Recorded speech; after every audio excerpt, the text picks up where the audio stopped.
Okay, looking at this grocery receipt from yesterday, and honestly, it's kind of depressing. I mean, how did 3 bags of food cost us almost $200?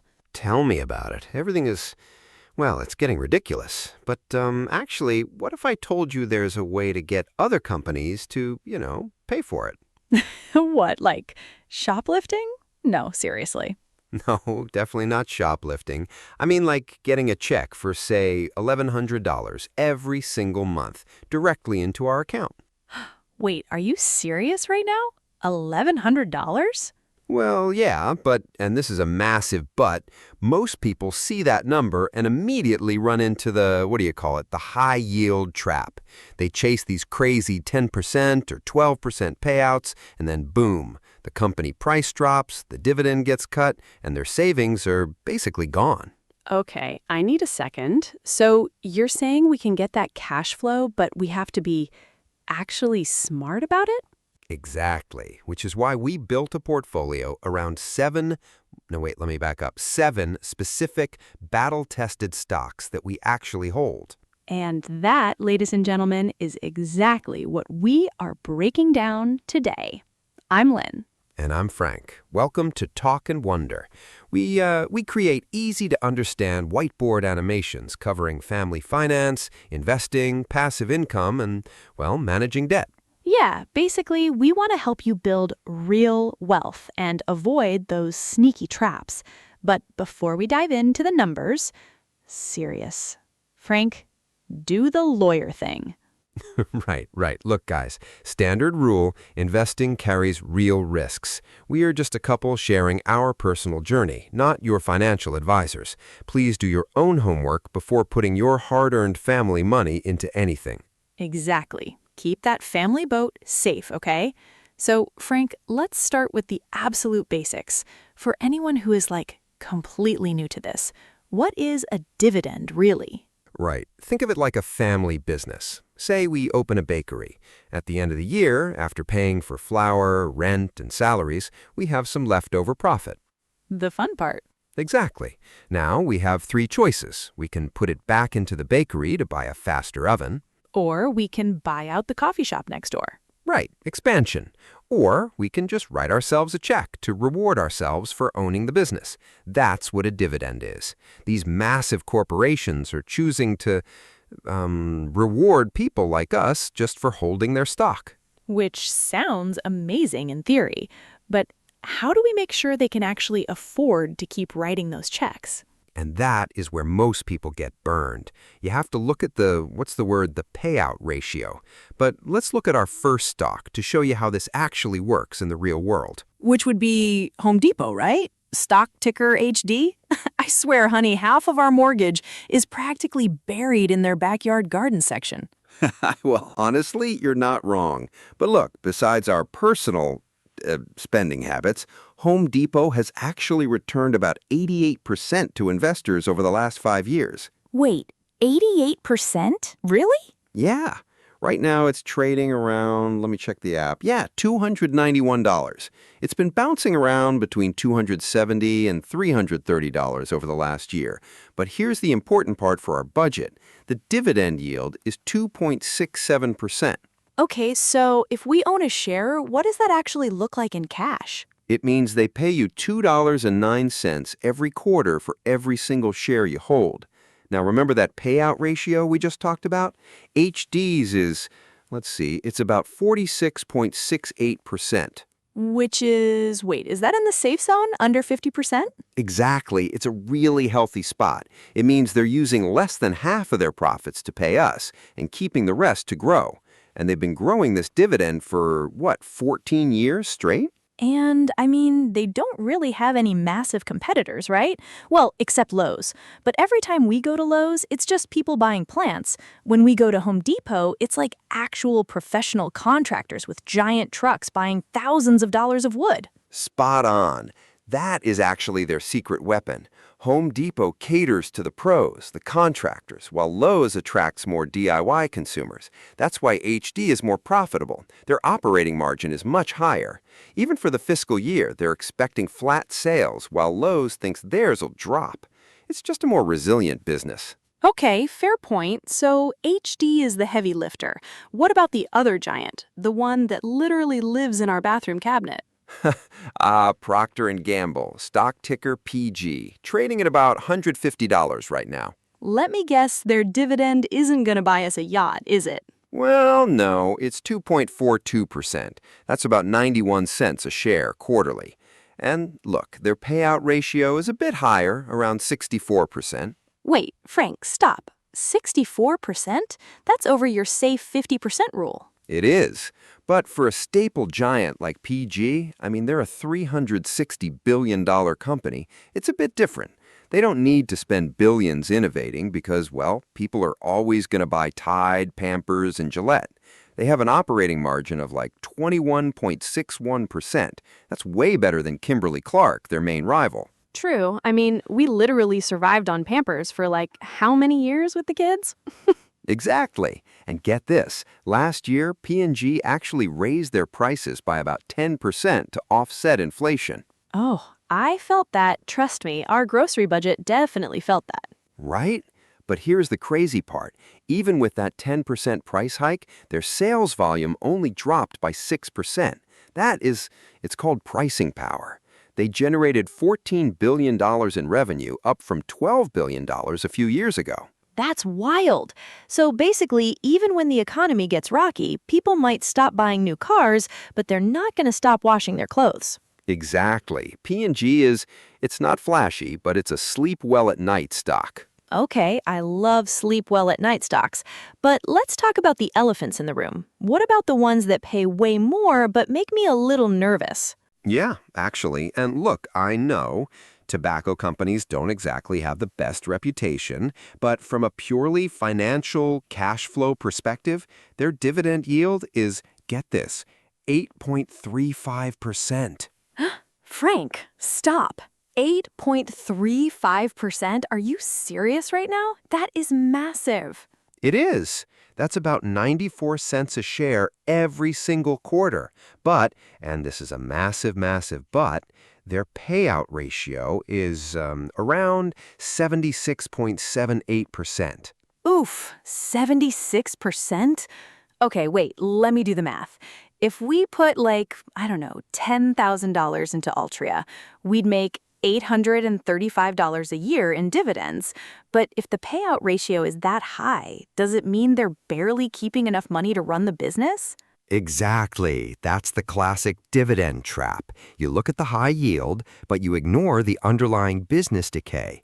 If you look at their price chart over the last year, the stock started at $55 and drastically dropped down to the mid-40s. It's sitting at about $44.50 right now. So, look at the math. You made $835 in dividends, but you lost almost $1,900 in stock value. God, that is that is terrible math. So we actually lost money overall. Right? And the big reason is that smoking volume has dropped by 40% over the last 2 decades? That's why Altria is scrambling to shift to smokeless products. They just acquired Enjoy, an e-cigarette company, for billions. But, well, their track record on acquisitions is, let's say, historically awful. Oh, you mean the Juul disaster back in 2018. They paid $12.8 billion for a stake, and then it basically went to zero, right? Yeah, literally wrote it down to zero, a complete dumpster fire. But look, even with those massive screw-ups, they still have incredible cash reserves. Right now, analysts rate it as a 2.8, which means a hold, and the average price target is $49.63. It's in our personal portfolio, but honestly, with Treasury bills paying close to 5% around this time, you really have to ask yourself, is taking on that tobacco risk worth it for your family, or should we just stick with boring, safe bonds?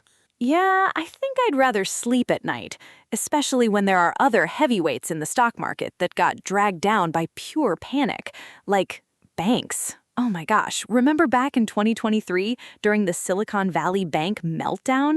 I remember watching the news and thinking, should we run to the ATM and pull everything out?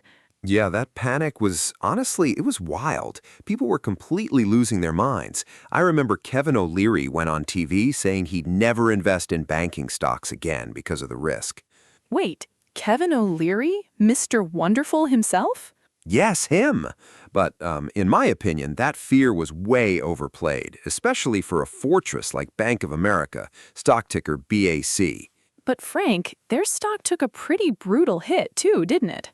Absolutely. It was a tough blow. 1 year ago, BAC was trading close to $40 a share. During the March panic, it dropped 17% in a single month, down to the high 20s. Right now, it's trading at $27.94. Okay, but is our money actually safe there? I mean, what if they have a liquidity run just like the smaller regional banks did? Look, there is virtually zero liquidity concern with a titan like Bank of America. They have 67 million customers. In fact, during the SVB crisis, people actually pulled their money out of small banks and deposited them into Bank of America because it's considered too big to fail. Oh, so they actually got more cash because of the panic. Exactly. It was pure market sentiment that dragged their stock price down, not their fundamentals. Right now, their dividend yield is 3.1%, which is quite high for a bank of this size. And what does that pay quarterly? It pays 22 cents a share per quarter, and their payout ratio is a beautifully healthy 27.15%, even though they're expected to report a 5% year-over-year decline in earnings next quarter, around 76 cents a share. That 22-cent dividend is still covered nearly 4 times over. Wow, that is a massive safety cushion. What are analysts saying about it?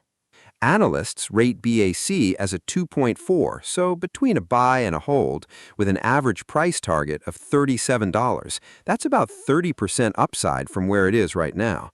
I've held this stock for over a decade, and honestly, seeing it in the high 20s just makes it look incredibly cheap. Okay, so BAC is our financial fortress. But all this talk about banks, liquidity runs, and tobacco is getting a bit heavy. I need something, I don't know, more refreshing. Maybe something we actually enjoy consuming on a hot summer day. Something refreshing. Let me guess, you're looking at PepsiCo next? Stock ticker PEP, right? Exactly, PEP. It's trading at around $183.20 right now. Okay, but why Pepsi and not Coca-Cola? I feel like Coke is the classic dividend king that every investing video talks about. Well, they both pay solid dividends, but I actually prefer PepsiCo as a long-term business. And it's not because of the actual cola. I mean, to be completely honest with you, they taste basically the same. Shh, don't let the Pepsi fans hear you say that. But really, what's the actual business case for Pepsi? It's the diversification. When you buy Coke, you're basically buying a beverage company. When you buy Pepsi, you're buying a massive, a food and snack empire.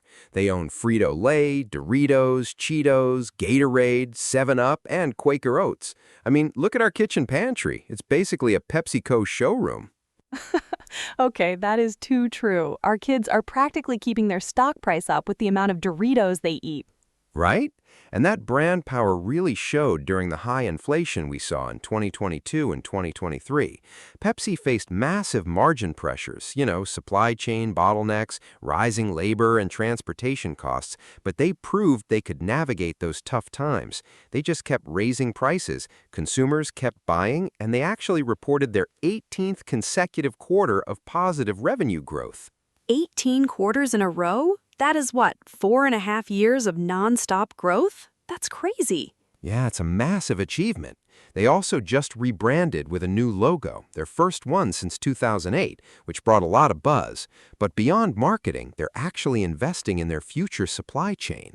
They announced a $216 million partnership to support 3 million acres of U.S. farmland to build a more resilient food system. It's thinking 10 years ahead. I really like that. What's the dividend like? The yield is 2.51%, which pays $1.15 per share every quarter. Now, the payout ratio is 67.69%. It's a bit high, but they've been growing that dividend for decades. Analysts rate it a 2.5, right between a buy and a hold, with a price target around $191.13. It's truly a buy-and-forget stock. buy and forget. I love the sound of that. But honestly, Frank, keeping track of individual stocks like PG, HD, and PEP is a lot of homework for busy families. Is there a way we can just, I don't know, buy one thing and let someone else do the stock picking? Actually, yes, and it's probably my favorite way for busy parents to invest. It's an ETF, a basket of stocks, called the Schwab U.S. Dividend Equity ETF, stock ticker SCHD. Oh, SCHD, the absolute favorite of dividend investors online, right? Yeah, the internet is completely obsessed with it, but for good reason. It's trading at about $73.23 right now, which is down about 17% over the past year from its high of $80. It's a massive $46 billion fund managed by Schwab with an average PE ratio of 13.89. So we're buying a basket of high dividend companies. What's actually inside this basket? It tracks the Dow Jones Dividend 100 index, focusing on quality and sustainability. It's heavy in financial services, consumer defense, healthcare, and industrials. And get this, both Pepsi and Home Depot are in their top 10 holdings, which account for about 41% of their total assets. Oh, so by buying SCHD, we're already buying the stocks we just talked about. Exactly. You get instant diversification without the headache. The current yield is a very solid 3.61%, which pays about 60 cents a share every single quarter. But the most compelling part about SCHD is the cost. The expense ratio is 0.06%. Wait, Frank, stop. 0.06%? That's almost nothing. It literally is almost free. If you put $10,000 in, you're paying Schwab $6 a year to manage it. Yes, I love that. I hate paying those high fees to expensive financial advisors that eat into our kids' college funds over 20 years. Exactly. It's passively managed, which saves you a fortune in fees over your lifetime. For a family portfolio, this is the perfect lazy wealth builder. You just dollar cost average into it, collect the 3.6% dividend, and spend your weekends playing with the kids instead of staring at stock charts. Right, that's how we actually build a life, not just a balance sheet. But speaking of things families love to own, what about physical real estate? I mean, everyone says real estate is the ultimate passive income, but with interest rates being so high right now, buying a rental property feels almost impossible. I mean, let's be honest. Buying a rental house right now is a complete headache. You need a massive down payment, mortgage rates are through the roof, and then you have to deal with leaky toilets and late rent. I don't want a second job as a landlord. Exactly. I definitely don't want to be fixing toilets at 2 a.m. either. But there is a way to get all the benefits of real estate cash flow without actually, owning a physical house. It's called a REIT, a real estate investment trust, and the absolute heavyweight in this space is Realty Income Corporation, stock ticker O. Oh, the monthly dividend company. I remember seeing that trademark on their website. It's a pretty bold claim. Well, they backed it up for over half a century. They actually just declared their 671st consecutive monthly dividend. Wait, Frank, stop. 671 months? That is, more than 55 years of consecutive monthly payments? Yeah, since 1969. They have survived the dot-com bust, the 2008 financial crisis, COVID, and the recent interest rate shocks. Right now, they own over 15,500 commercial properties across North America and Europe, with an insane occupancy rate of around 98.9%. Okay, 15,500 properties is mind-blowing. But how do they actually make money? Is it just renting to mom-and-pop shops? No, they focus on high-quality, recession-resilient retail and industrial giants. We're talking 7-Eleven, Dollar Tree, Walgreens, Walmart, companies that aren't going away. And they use what's called a triple net lease. Wait, triple net? Explain that like I'm 5. It means the tenant pays for everything. They cover the property taxes, the building insurance, and all the maintenance costs. Realty Income literally just collects the rent check and passes most of it directly to us as a monthly dividend. Right now, the stock is trading around $62, which gives it a very juicy dividend yield of about 5.2%. Excited! 5.2% paid monthly is great. It aligns with our monthly bills like Netflix, the water bill, or the car payment. But I did my homework on this one, Frank. Suspicious. When I looked up their payout ratio on some financial websites, it said it was over 100%. Some even said over 200%. Isn't that a massive red flag? That is actually the #1 mistake beginner investors make with REITs. Look, traditional net income under GAAP accounting subtracts depreciation. Since real estate has massive non-cash depreciation costs, it makes their net income look tiny on paper. Oh, so the buildings are depreciating on paper, but their actual market value is holding or rising? Exactly. So traditional payout ratios are completely useless here. For REITs, we have to look at AFFO, adjusted funds from operations. If you look at their AFFO, their payout ratio is actually a very safe 71.7%. That means they're keeping nearly $1 billion in free cash flow every single year to buy more properties. Okay, I need a second. So what looked like a massive red flag is actually just misleading accounting? Precisely. They have an A-rated balance sheet, and they've increased their dividend 134 times since their 1994 listing. For us, it's like having a digital landlord paying us 27 cents a share every single month. You know, looking at all 7 of these dividend assets, it really hits me. None of these are get-rich-quick schemes. They're actually kind of boring. Honestly, the more boring the company, the more reliable the check. But that's the beauty of it. These 7 assets won't make us millionaires overnight, but knowing that bit by bit our monthly family expenses are being covered by giants like Procter & Gamble, Home Depot, and Realty Income, that peace of mind is worth everything. It really is. And guys, if you're sitting there wondering where to start, here is our family challenge for you this weekend. Don't just go out and buy these stocks. Sit down with your partner, look at your monthly bills, and try to find just 1 or 2 boring companies you already spend money with every month. Go look up their dividend history and see if they can start paying you back. Yes, let's turn those monthly expenses into monthly income assets. And before we go, we want to hear from you. If you could pick just one boring stock to sponsor your family's grocery budget, which one would it be? The rock-solid Procter & Gamble or the monthly paying Realty Income? Let us know in the comments below. We read every single one of them. Take care of your family budget, keep building that safety net. And we will see you in the next whiteboard breakdown. Bye! Bye, guys.